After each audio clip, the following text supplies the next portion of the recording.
আমরা তো ইসি অফিসে আইসি আসার পরে তারা খারাপ ব্যবহার করেছে, কাদের কথা মতো করেছে? ওকে বলবেন না, এটা বলছি কোন জায়গা ব্যাপার করেছে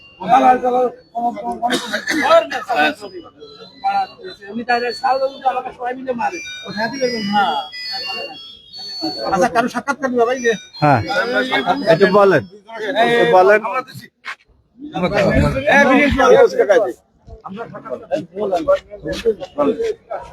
বিসমিল্লাহির রহমানির রহিম।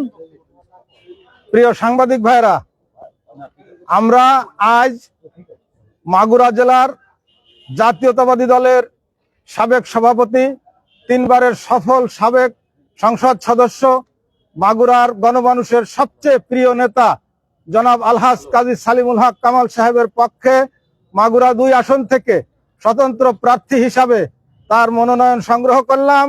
মাগুরা 2-এর সকল তৃণমূল নেতারা কাজী সালিমুল হক কামাল সাহেবের সাথে আছে। আমরা এই নির্বাচনে বিজয় হব ইনশাআল্লাহ।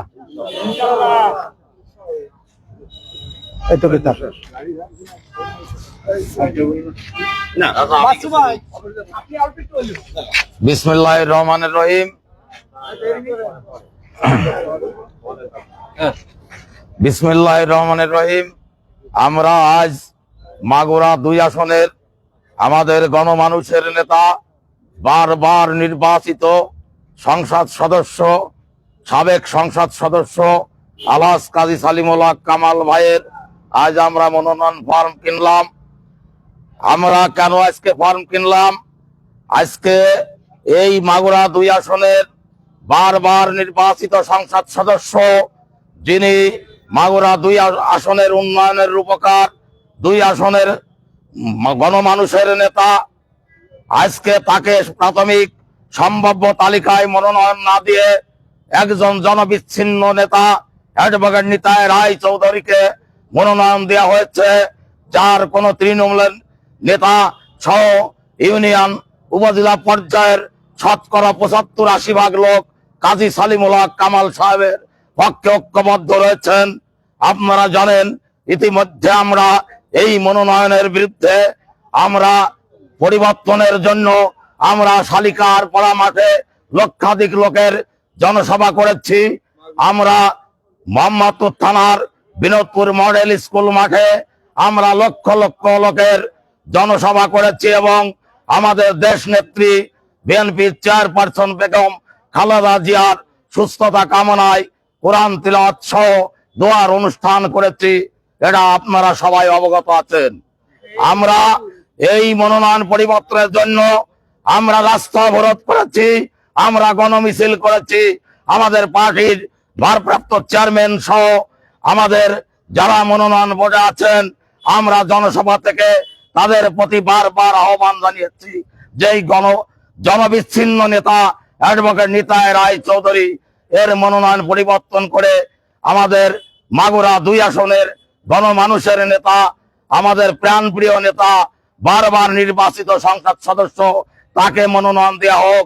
তাহলে এই মাগুরা 2 আসন বিপুল ভোটে ধানের শীষের প্রার্থী পাশ করবে।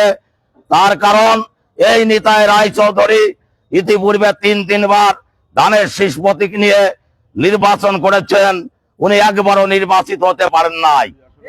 এমনকি ওনার নিজের ওয়ার্ডে উনি ওনার জীবনে বাবুখালী ইউনিয়নের 6 নম্বর ওয়ার্ড কেরিনগর ভোট কেন্দ্রে উনি যেখানে ভোট দেন, এই কেন্দ্রে ওনার জীবনে উনি কোনোদিনও পাশ করতে পারেন নাই। তাই আমরা আজকে আবারও আমাদের পার্টির ভারপ্রাপ্ত চেয়ারম্যান জনাব তারেক রহমান দৃষ্টি আকর্ষণ করে আমরা বলবো যে এই মাগুরা 2 আসনের গণমানুষের নেতা, যারা তৃণমূলের 513 জন নেতা কয়েক মাস আগে নির্বাচিত হয়েছেন ভোটের মাধ্যমে, তার 501 জন নেতা এই নিতাই রায় চৌধুরীর বিরুদ্ধে লিখিত অভিযোগ দিয়েছেন মহাসচিবের কাছে, কেন্দ্র কমিটির কাছে। তারপর আমাদের এই নির্বাচন এলাকার 2 জন উপজেলা চেয়ারম্যান সাবেক জাহাঙ্গীর আলম খান বাচ্চু, মুজাফফর হোসেন টুকু সহ সাবেক 17 জন চেয়ারম্যান রয়েছে। আলহাজ কাজী সালিমুল হক কামাল সাহেবের পক্ষে। তাই আমি আজকে আমাদের পার্টির ভারপ্রাপ্ত চেয়ারম্যান জনাব তারেক রহমানের দৃষ্টি আকর্ষণ করে আমি অনুরোধ করব যে মাগুরার এই জনবিচ্ছিন্ন নেতা অ্যাডভোকেট নিতাই রায় চৌধুরীর মনোনয়ন বাতিল করে এই গণমানুষের নেতা মাগুরা 2 আসনের উন্নয়নের রূপকার আলহাজ কাজী সালিম